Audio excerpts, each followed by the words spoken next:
Hi, Year 2.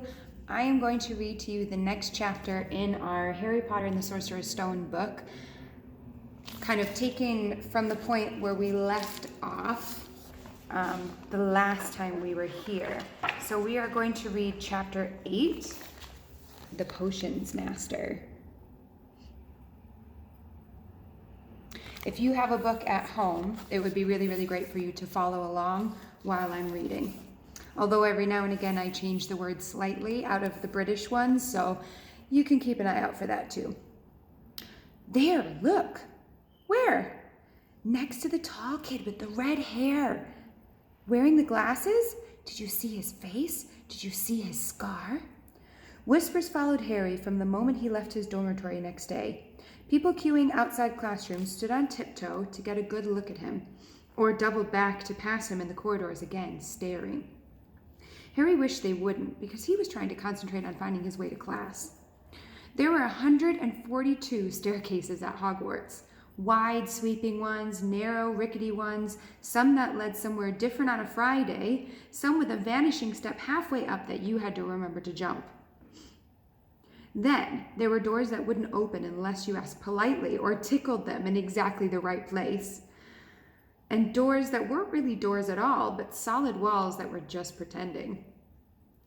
It was also very hard to remember where anything was, because it all seemed to move around a lot. The people in the portraits kept going to visit each other, and Harry was sure the coats of armor could walk. The ghosts didn't help either. It was always a nasty shock when one of them glided suddenly through a door that you were trying to open. Nearly Headless Nick was always happy to point new Gryffindors in the right direction, but Peeves the Poltergeist was worth 2 locked doors and a trick staircase if you met him when you were late for class. He would drop a waste paper basket on your head, pull rugs from under your feet, pelt you with bits of chalk, or sneak up behind you invisible, grab your nose and screech, "Got your nose!" Even worse than Peeves, if that was possible, was the caretaker Argus Filch. Harry and Ron managed to get on the wrong side of him on their very first morning. Filch found them trying to force their way through a door, which unluckily turned out to be the entrance to the out-of-bounds corridor on the 3rd floor. He wouldn't believe that they were lost. He was sure they were trying to break into it on purpose, and was threatening to lock them in the dungeons when they were rescued by Professor Quirrell, who was passing. Filch owned a cat called Mrs. Norris, a scrawny, dust-colored creature with bulging, lamp-like eyes just like Filch's. She patrolled the corridors alone. Break a rule in front of her, put just one toe out of line, and she'd whisk off for Filch, who'd appear, wheezing, 2 seconds later. Filch knew the secret passageways of the school better than anyone, except perhaps the Weasley twins, and could pop up as suddenly as any of the ghosts. The students all hated him, and it was their dearest ambition of many to give Mrs. Norris a good kick. And then, once you had managed to find them, there were the lessons themselves. There was a lot more to magic, as Harry quickly found out, than waving your wand and saying a few funny words. They had to study the night skies through their telescopes every Wednesday at midnight and learn the names of the different stars and the movement of the planets. 3 times a week they went up to the greenhouses behind the castle to study herbology with a dumpy little witch called Professor Sprout, where they learnt how to take care of all the strange plants and fungi and find out what they were used for. Easily the most boring lesson was History of Magic, which was the only class taught by a ghost, Professor Binns. He had been very old indeed when he had fallen asleep in front of the staff room fire and got up the next morning to teach, leaving his body behind. Binns droned on and on whilst they scribbled down names and dates and got Emmerich the Evil and Ulrich the Oddball all mixed up.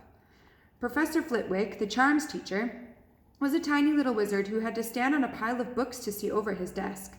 At the start of their very first lesson, he took the register, and when he reached Harry's name, he gave an excited squeak and toppled out of sight.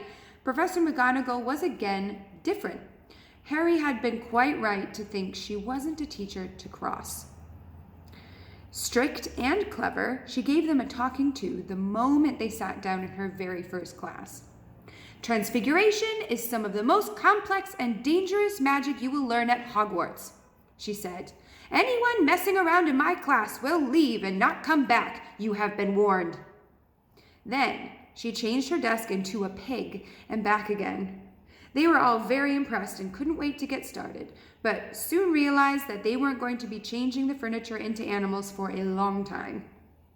After making a lot of complicated notes, they were each given a match and started trying to turn it into a needle. By the end of the lesson, only Hermione Granger had made any difference to her match. Professor McGonagall showed the class how it had gone all silver and pointy and gave Hermione a rare smile. The class everyone had been really looking forward to was Defense Against the Dark Arts, but Quirrell's lessons turned out to be a bit of a joke. His classroom smelled strongly of garlic, which everyone said was to ward off a vampire he'd met in Romania and was afraid would be coming back to get him one of these days. His turban, he told them, had been given to him by an African prince as a thank you for getting rid of a troublesome zombie. But they weren't sure they believed his story. For one thing, when Seamus Finnegan asked eagerly to hear how Quirrell had fought off the zombie, Quirrell went pink and started talking about the weather. For another, they had noticed that a funny smell hung around that turban, and the Weasley twins insisted that it was stuffed full of garlic as well, so that Quirrell was protected wherever he went. Harry was relieved to find that he wasn't miles behind everyone else. Lots of people had come from Muggle families and, like him, hadn't any idea that they were witches and wizards. There was so much to learn that even people like Ron didn't have much of a head start. Friday was an important day for Harry and Ron. They finally managed to find their way down to the Great Hall for breakfast without getting lost once. "What have we got today?" Harry asked Ron as he poured sugar on his porridge. "Double potions with the Slytherins," said Ron. "Snape's head of Slytherin House. They say he always favors them. We'd be able to see if it's true, I guess." "I wish McGonagall favored us," said Harry. Professor McGonagall was head of Gryffindor House, but it hadn't stopped her giving them a huge pile of homework the day before. Just then, the post arrived. Harry had got used to this by now, but it had given him a bit of a shock on the first morning, when about 100 owls had suddenly streamed into the Great Hall during breakfast, circling the tables until they saw their owners, and dropping letters and packages onto their laps. Hedwig hadn't brought Harry anything so far. She sometimes flew in to nibble his ear and have a bit of toast before going off to sleep in the owlry with the other school owls. This morning, however, she fluttered down between the marmalade and the sugar bowl and dropped a note on Harry's plate. Harry tore it open at once. It said, "Dear Harry," it said in very untidy scrawl, "I know you get Friday afternoons off, so would you like to come and have a cup of tea with me around 3? I wanted to hear all about your first week. Send us an answer back with Hedwig. Hagrid." Harry borrowed Ron's quill and scribbled, "Yes, please, see you later," on the back of the note and sent Hedwig off again. It was lucky that Harry had tea with Hagrid to look forward to, because potions turned into the worst lesson that had happened so far. At the start of the term banquet, Harry had got the idea that Professor Snape disliked him. By the end of the first potions lesson, he knew that he had been wrong. Snape didn't dislike Harry. He hated him. The potions lesson took place down in one of the dungeons.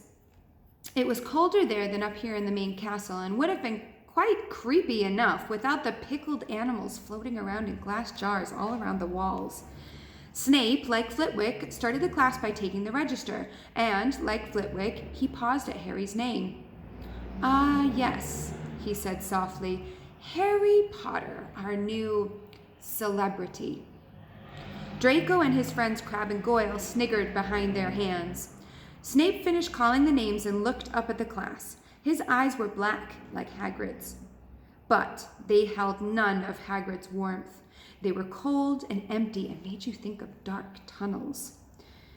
"You are here to learn the subtle science and exact art of potion making," he began. He spoke in barely more than a whisper, but they caught every word. Like Professor McGonagall, Snape had the gift of keeping the class silent without any effort.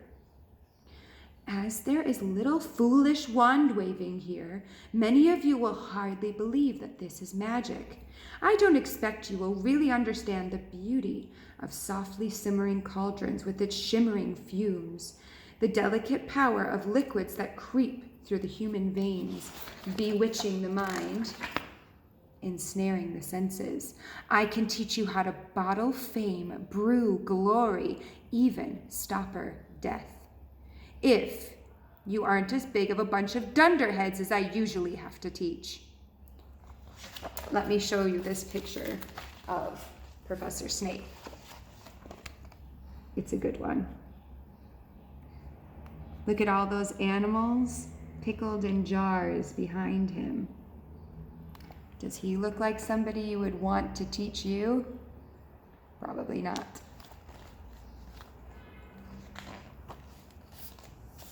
More silence followed this little speech. Harry and Ron exchanged looks with raised eyebrows. Hermione Granger was on the edge of her seat and looked desperate to start proving that she wasn't a dunderhead.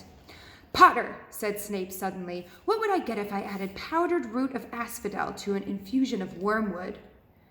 Powdered root of what to an infusion of what? Harry glanced at Ron, who looked as stumped as he was. Hermione's hand shot into the air. "I don't know, sir," said Harry. Snape's lips curled into a sneer. Tut, tut. Fame clearly isn't everything." He ignored Hermione's hand. "Let's try again, Potter. Where would you look if I told you to find me a bezoar?"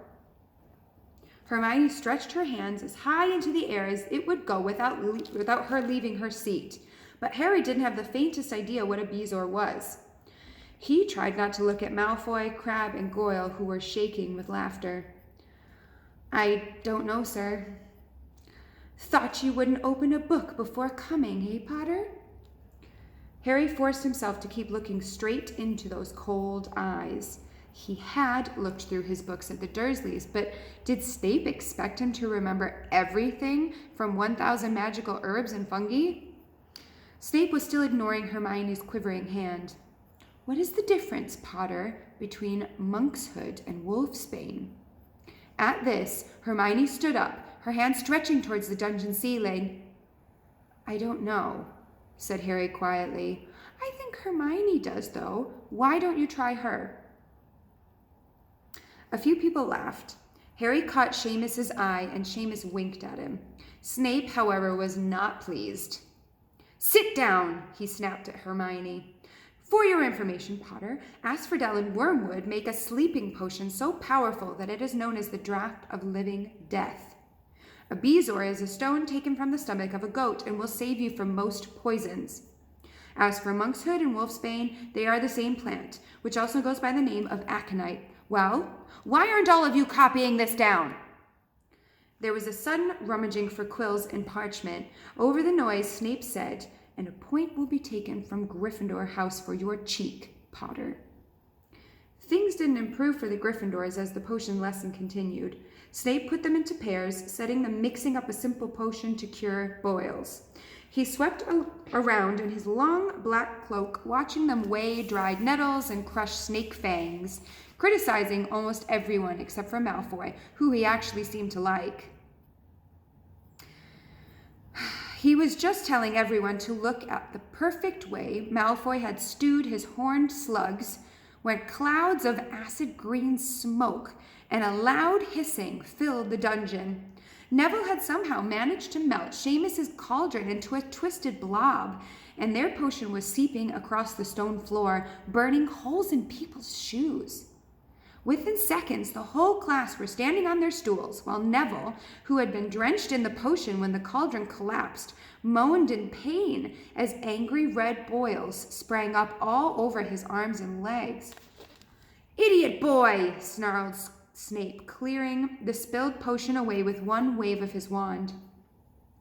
"I suppose you added the porcupine quills before taking the cauldron off the fire?" Neville whimpered as boils started popping up all over his nose. "Take him to the hospital wing," Snape spat at Seamus. Then he rounded on Harry and Ron, who had been working next to Neville. "You, Potter, why didn't you tell him not to add the quills?" Thought he'd make you look good if you got it wrong, did you? That's another point you lost for Gryffindor." This was so unfair that Harry opened his mouth to argue, but Ron kicked him from behind their cauldron. "Don't push it," he muttered. "I've heard Snape can turn very nasty." As they climbed the steps out of the dungeon an hour later, Harry's mind was racing and his spirits were low. He'd lost 2 points for Gryffindor in his very first week. Why did Snape hate him so much? "Cheer up," said Ron. "Snape's always taking points off Fred and George. Can I come and meet Hagrid with you?" At 5 to 3, they left the castle and made their way across the grounds. Hagrid lived in a small wooden house at the edge of the Forbidden Forest. A crossbow and a pair of galoshes were waiting outside the front door. When Harry knocked, they heard a frantic scrabbling from inside and several booming barks. Then Hagrid's voice rang out saying, "Back, Fang, back!" Hagrid's big, hairy face appeared in the crack as he pulled the door open. "Hang on," he said. "Back, Fang!" He let them in, struggling to keep hold on the collar of an enormous black boarhound. There was only one room inside. Hams and pheasant were hanging from the ceiling. A copper kettle was boiling on the open fire, and in a corner stood a massive bed with a patchwork quilt on it. "Make yourselves at home," said Hagrid, letting go of Fang, who bounded straight at Ron and started licking his ears. I'm going to show you now this beautiful picture of Hagrid's hut.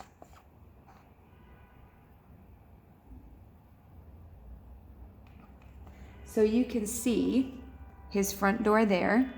It's rounded, and all of the plants that are up and around it.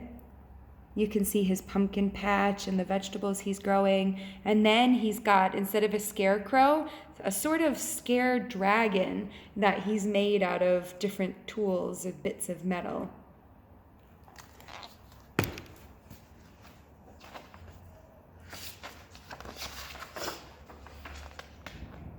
Like Hagrid, Fang was clearly not as fierce as he looked. "This is Ron," Harry told Hagrid, who was pouring boiling water into a large teapot and putting rock cakes on a plate. "Another Weasley, eh?" said Hagrid, glancing at Ron's freckles. "I spent me life chasing your twin brothers away from the forest." The rock cakes almost broke their teeth, but Harry and Ron pretended to be enjoying them as they told Hagrid all about their first lessons. Fang rested his head on Harry's knee and drooled all over his robes. Harry and Ron were delighted to hear Hagrid call Filch that old git. "And as for that cat, Mrs. Norris, I'd like to introduce her to Fang sometime. Do you know, every time I go up to the school, she follows me everywhere. I can't get rid of her. Filch puts her up to it." Harry told Hagrid about Snape's lesson. Hagrid, like Ron, told Harry not to worry about it, that Snape hardly liked any of the students. "But he seems to really hate me." "Rubbish," said Hagrid. "Why should he?" Yet Harry couldn't help thinking that Hagrid didn't quite meet his eyes when he said that. "How's your brother Charlie?" Hagrid asked Ron. "I liked him a lot. Great with animals." Harry wondered if Hagrid had changed the subject on purpose. While Ron told Hagrid all about Charlie's work with dragons, Harry picked up a piece of paper that was lying on the table under a tea cozy. It was a cutting from the Daily Prophet that read, "Gringotts break-in latest. Investigations continue into the break-in at Gringotts on the 31st of July, wildly believed to be the work of dark wizards or witches unknown. Gringotts goblins today insisted that nothing had been taken. The vault that was searched had, in fact, been emptied that same day. But we're not telling you what was in there, so keep your noses out of it if you know it's good for you," said a Gringotts spokesgoblin this afternoon. Harry remembered Ron telling him on the train that someone had tried to rob Gringotts, but Ron hadn't mentioned the date. "Hagrid," said Harry, "that Gringotts break-in happened on my birthday. It might have been happening while we were there." There was no doubt about it this time. Hagrid definitely didn't meet Harry's eyes. He grunted and offered him another rock cake. Harry read the story again. The vault that was searched had in fact been emptied earlier that same day. Hagrid had emptied the vault 713. If you could call it emptying, taking out that grubby little package. Had that been what the thieves were looking for? As Harry and Ron walked back to the castle for dinner, their pockets weighed down with rock cakes they'd been too polite to refuse. Harry thought that none of the lessons he'd had so far had given him as much to think about as tea with Hagrid. Had Hagrid collected that package just in time? Where was it now? And did Hagrid know something about Snape that he didn't want to tell Harry? Very interesting. Well, you will have a set of questions in a Word document that will be linked to this assignment. Please answer the questions and send them back to me. And I will mark them and get them back to you again. Thanks for listening. Bye.